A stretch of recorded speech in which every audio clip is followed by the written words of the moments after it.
I don't really see this as being an RTS. I see it as being more of a real-time tactics game.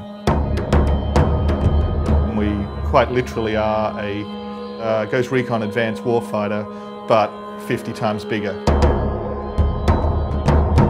Kind of dirt in the gears, kind of broken transmissions. We want it to feel like the sweat and the dirt and the stink of actually being out there, not some kind of pristine, idealized, kind of distant God view.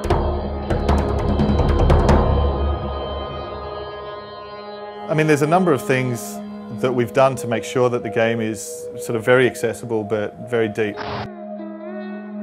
So the first thing is we've really concentrated on what are the core elements of the gameplay, and I mean the list it's pretty simple really.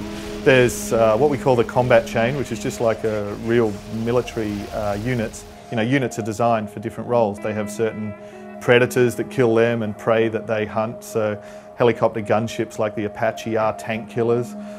Tanks are like heavy cavalry, so they can, you know, destroy lightly armoured vehicles. Anti-aircraft vehicles are designed to take down gunships and so on. So that combat chain is a core part of the gameplay.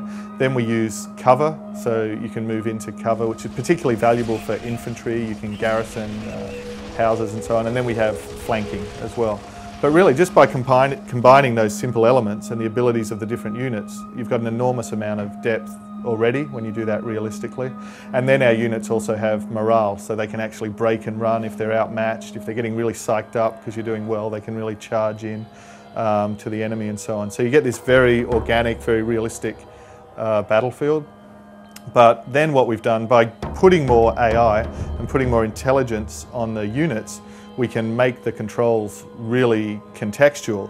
So you don't have to exactly click and micromanage to this point. You know, you can go to your guys, Unit 3, move to Alpha. They'll move to Alpha, they'll take advantage of cover, they'll move into cover, they'll scan for enemies and so on. So we've really adapted the precision of the orders to focus on the interesting decisions, not micromanaging individual guys.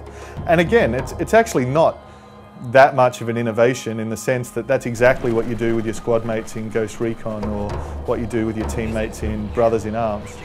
We're just doing it on this really massive scale.